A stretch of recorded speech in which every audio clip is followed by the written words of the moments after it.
காசாவில் நடந்த மஸ்ஜிதுல் அக்ஸாவில் நடந்த ஒரு அற்புதமான நிகழ்ச்சியை பற்றி நம்ம பேச போகிறோம்.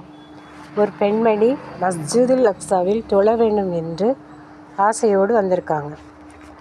அவங்கள தொழ விடாமல் இஸ்ரேல் இராணுவம் அவங்கள தடுத்துருக்கு. அவங்களுக்கு தெரியாத மாதிரி வேறு வழியிலேருந்து முயற்சி பண்ணி அவங்க தொழுகைக்காக போயிட்டாங்க. உள்ளே போயிட்டு அவங்க தொழுதுட்டுருக்கிற நேரத்தில் இந்த இஸ்ரேலோட இராணுவம் என்ன பண்ணியிருக்காங்க அப்படின்னா, அவங்க நாயோடு தான் எப்போவுமே இருப்பாங்களாம். நம்ம தடுத்தும் இவங்க கேட்கல அப்படின்னு சொல்லிட்டு என்ன செஞ்சுருக்காங்க, தொழுதுகிட்டே இருக்கும்போது நாயை கொண்டு வந்து அவங்க மேலே ஏவி விட்டுருக்காங்க.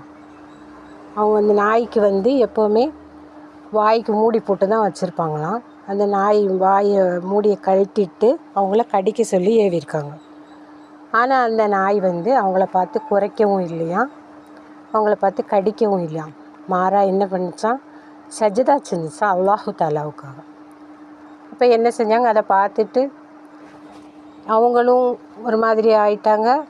திருப்பி என்ன செஞ்ச நாய் இவங்கள கடிக்கிறதுக்கு பதிலாக யார் ஏவி விட்டாங்களோ அவங்கள போய் கடிக்க போயிடுச்சான். அதோட பயந்து என்ன செஞ்சாங்க, கூட அந்த 2 இராணுவமே ஓடிட்டாங்க. அவங்களே போய் என்ன செஞ்சாங்களா, வண்டியில் போய் நாய்க்கு பயந்து மறைஞ்சிக்கிட்டாங்க. அப்புறம் அவங்க தொழுதுட்டு அவங்க அல்லாஹு தாலாவிட்ட துவா செஞ்சுட்டு இருந்தாங்களாம். பயப்படவும் இல்லையா, பொறுமையாக தொழுதுட்டு அவங்க வீட்டுக்கு போயிட்டாங்க. திருப்பி மறுபடியும் அவங்களுடைய வீட்டை கண்டுபிடிச்சி, அந்த அம்மையாரோட பேர் ஆமினாவும், அந்த அம்மையாரோட வீட்டை தேடி கண்டுபிடிச்சி அவங்க வீட்டுக்கிட்ட போயிட்டாங்க.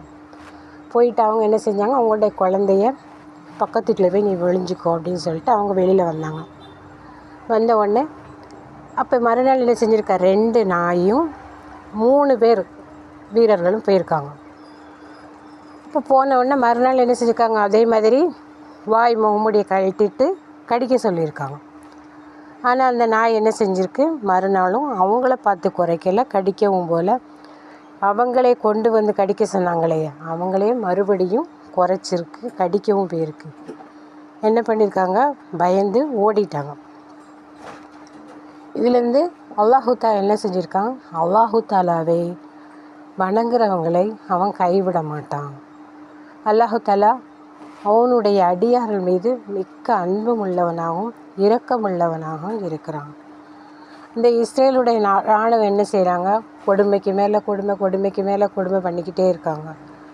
யாருமே மஸ்ஜிதுல் அக்ஸாவில் தொழ வரக்கூடாது, 50 வயசுக்கு மேலே உள்ளவங்க தான் வரணும், சின்ன வயசுக்காரங்க 25 வயசுக்காரங்க 30 வயசுக்காரங்களாம் தொழ வரக்கூடாது அப்படின்னு சொல்லி ரொம்ப கஷ்டப்படுத்துகிறாங்க. அவங்க வர்ற வழியில் வர விட மாட்டேங்கிறாங்க. வழியில் என்ன செய்தாங்க, மோசமான தண்ணி அவங்க மேலே பாய்ச்சி ஊற்றி அவங்கள அசிங்கமாக்கி தொலை விடாமல் பண்ணுறாங்க. அதுலேயும் அந்த மக்கள் என்ன செய்து, இறைவன் மீது அளவு கடந்த நம்பிக்கை வச்சு இறைவனுடைய துவாவுக்காகவும் அல்லாஹு தாலா நமக்கு நல்ல வழியை காட்டுவான் அப்படின்னு சொல்லி நம்பிக்கையோடு இருக்கிறாங்க.